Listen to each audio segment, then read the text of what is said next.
गांव में भोला प्रसाद अपने परिवारजनों के साथ रहता था। उसका बेटा पढ़ने में बहुत ही होशियार था, इसलिए उसने अपने सेठ से उसकी पढ़ाई के लिए कुछ पैसे उधार लिए थे।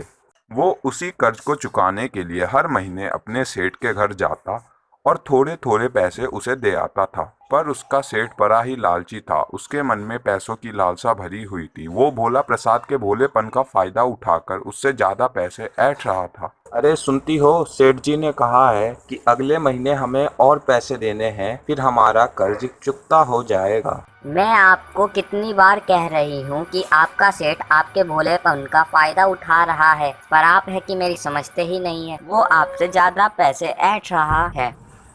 तुम सेठ जी के बारे में ऐसा क्यों कह रही हो? तुम जानती हो ना कि सेठ जी ने हमारी कितनी मदद की है। उनसे भला इंसान इस दुनिया में और कोई भी नहीं।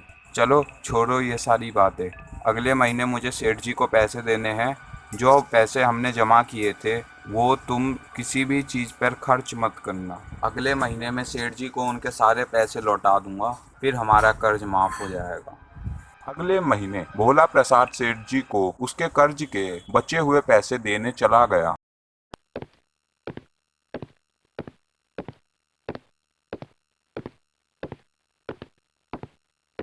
ये लो सेठ जी, आपके बचे हुए पैसे। सुनो भोला प्रसाद, अभी तुम्हारा कर्ज पूरा नहीं हुआ है।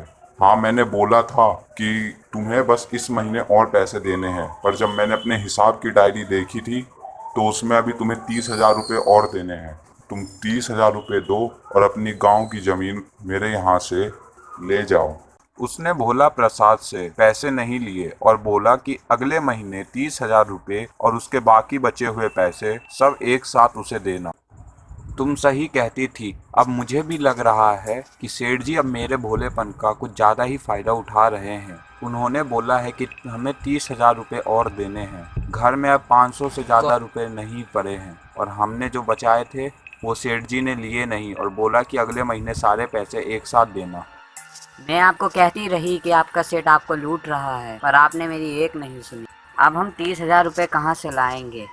जितने भी पैसे थे आपके सेठ ने हर महीने हमसे ले लिए। अब क्या होगा हमारा? हमारी गांव की ज़मीन भी उसके पास गिरवी रखी है। अब आप ही बताइए, अब तो ऊपर वाला ही कोई दिशा दिखाएगा। राम ने अपने माता पिता की बातें सुन ली और अगले ही दिन वो पंचायत को लेकर सेठ जी के घर पहुंच गया। देखो राम प्रसाद, कल मेरे घर पर राम आया और उसने बोला कि तुमने इसके पिता से बहुत पैसे ऐंठ लिए। बाकी पैसे ना देने पर तुमने इसकी बहन को भी बंदी बनाकर रख रखा है। तुम इसकी बहन को जल्दी से छोड़ो। जितने भी पैसे तुमने इनसे लिए हैं इन्हें वापस कर दो। देखिए सरपंच जी, मैंने इसकी बहन को बंदी बनाकर नहीं रखा है। ये आपसे झूठ बोल रहा है।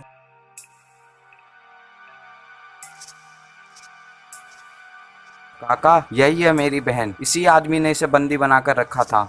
अब क्या कहोगे तुम राम प्रसाद? क्या ये भी झूठ है कि ये लड़की भी कह रही है कि तुमने इसको बंदी बनाकर रखा है? अब बोलो, जल्दी बोलो, वरना ये गांव वाले लोग तुम्हें मार मार के गांव से बाहर कर देंगे। सरपंच जी, मैं मानता हूँ कि मैंने इससे ज्यादा पैसे लिए थे, पर ये इसकी नहीं, ये तो मेरी बेटी है। मैंने इसकी बेटी को बंदी बनाकर रखा ही नहीं था।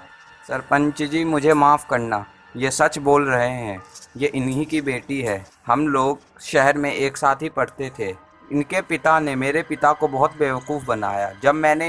जब मैंने इसको इसके पिता के बारे में बोला तो वो तैयार हो गई अपने पिता को सबक सिखाने के लिए, और ये सब हमने ही प्लान कर कर रखा था।